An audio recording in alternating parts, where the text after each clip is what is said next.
السلام عليكم ورحمة الله وبركاته. اللهم صل وسلم وبارك عليك يا سيدي يا رسول الله، عليه أفضل الصلاة والسلام. ازيكم يا حبايبي، عاملين ايه؟ النهارده جايلكم بفيديو جديد. يلا بينا نسمي بسم الله ونصلي على الرسول ونخش في الموضوع على طول. بسم الله والصلاة والسلام على رسول الله عليه أفضل الصلاة والسلام. زي ما انتم شايفين أنا معايا كيس مكرونة حوا، ومعايا نص كيلو حليب، نص كيلو لبن، ومعايا ب2 جنيه ونص زيتون شرايط. اهو أنا عندي المكرونة في البيت، واللبن جبت نص كيلو ب7.5 من سوبر ماركت من عندنا اهو. هو كان ب14 بقى ب15. هو مش كامل الدسم، مش كامل خالص، عشان ايه نكون صراحة مع بعض. فانا ايه فضل من 10 ل 2 جنيه ونص، فقلنا نجيب بيهم ايه زيتون مخلي اهو، دول كده ب2 جنيه ونص زي ما انتوا شايفين. يعني عندك كيس مكرونة ونص كيلو لبن، عندك كنز في البيت.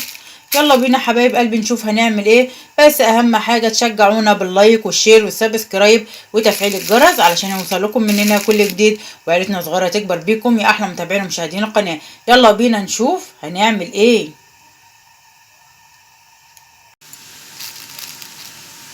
وبكده حبايبي اكون قطعت الزيتون بتاعي لمكعبات كده. بصوا هو كان دواير شرايح، انا قطعته كده اهو زي ما انتوا شايفين. ومعايا كيس المكرونه. هنعمل غدوه جميله جدا اقتصاديه في متناول الجميع.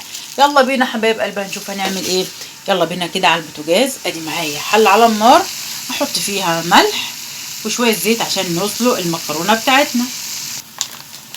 وبكده اكون نزلت بالملح والزيت بتاعي، وهنزل دلوقتي بايه بكيس المكرونه علشان هسلق. نعمل مكرونه جميله جدا يا حبايبي. وبكده اديتها تقليبه، هسيبها بقى تتسلق 3/4 سوا، مش هسويها سوا كامل اهو زي ما انتوا شايفين.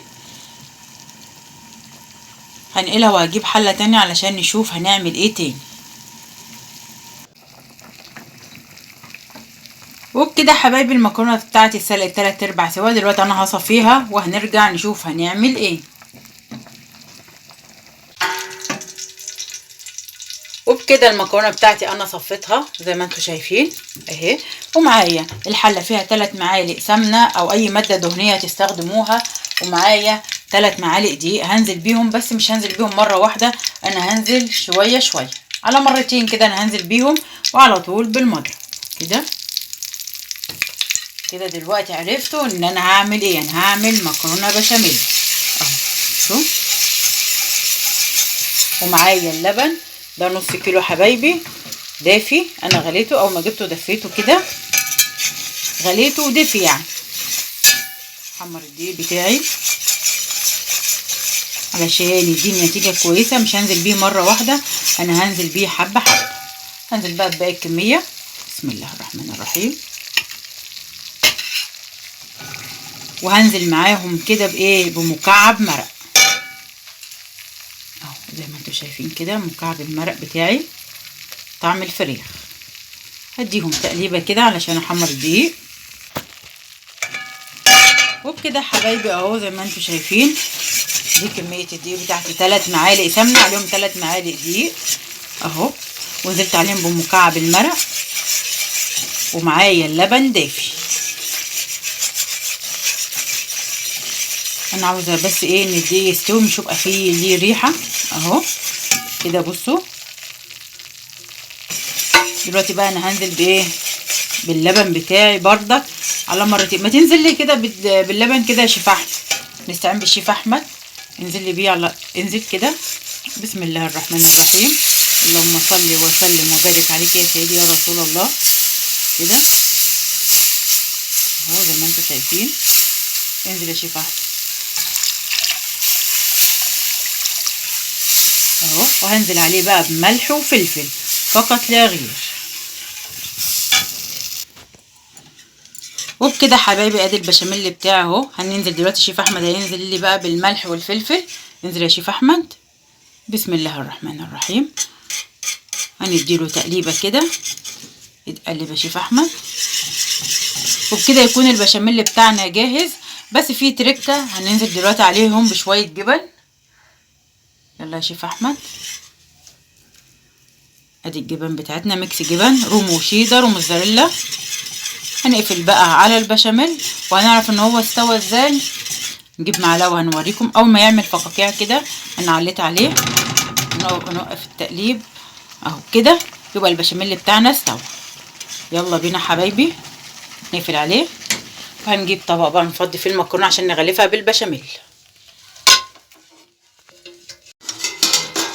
وبكده حبايبي اكون فضيت المكرونه بتاعتي في طبق هنا كده. الشيف احمد هياخد بقى ايه، هنغلف المكرونه بتاعتنا بالبشاميل كده بالجبن، وهنجيب ونحط عليها جبن بردك، هنقلبها وهنشوفها مع بعض. هات الجبن كده يا شيف احمد، والزيتون انا مقطعاه وكان شرايح قطعته، هنقلبهم بقى وهنشوف المكرونه بتاعتنا يا حبايبي. وبكده نكون غلفنا المكرونه بتاعتنا بالبشاميل والجبن، الميكس الجبن. وادي الصينيه الشيف احمد دهنها لنا بالسمنه. هننزل بقى بنص كميه المكرونه في الصينيه. وبكده حبايبي نزلنا بنص كميه المكرونه. دلوقتي هننزل بالزيتون، الشرايح اللي انا قطعته مكعبات صغيره كده عشان هنفردها في الصينيه كده. احلى صينيه مكرونه بشاميل عملتها لك مفاجاه انا يا شيف احمد، صح؟ صراحه يعني مفاجاه جميله والله، انا بحبها اصلا بالميكس الجبن. وعامه هي مش فيه لحمه ولا فراخ بس جميله. ربنا يسترها ان شاء الله. ان شاء الله خير ربنا يفك يا رب، يفكها على الجميع وعلينا وعلى امه محمد يا رب، اللهم امين.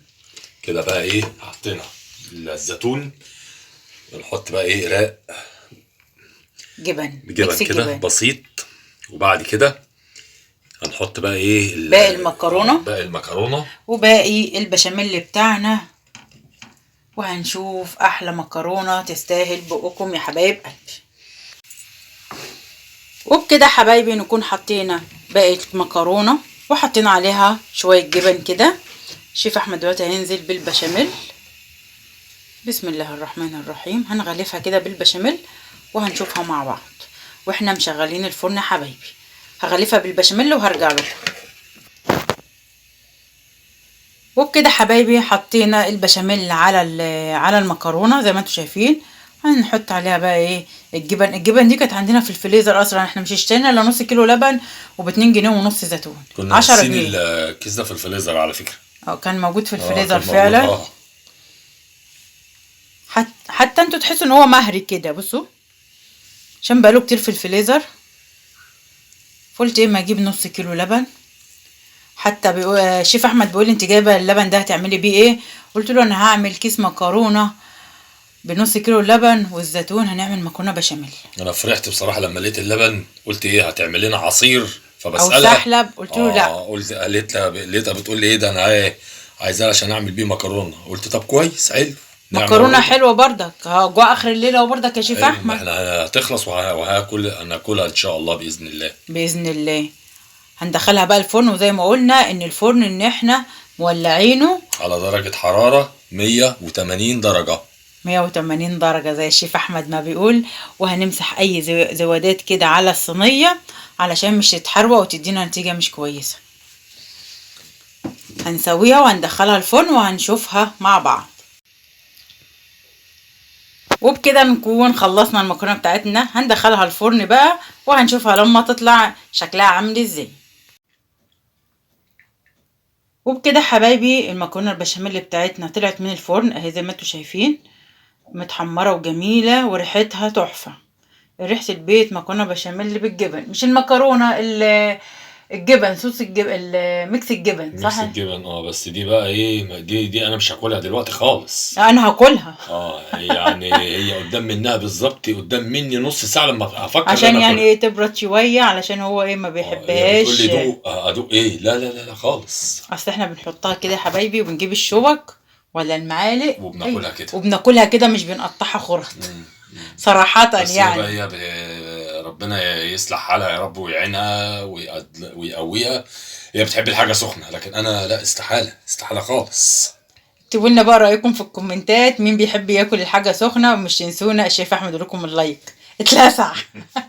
مفيش جرس؟ طيب جرس حلو، جرس عشان جرس الفسحه هيضرب. كله تمام اهو. ادي الجرس. هات الجرس. نعمل الجرس اهو اهو الجرس اهو. لا مش عليه، اهو تضرب حلو الجرس. حلو الجرس لا اهو. لا مش عليه.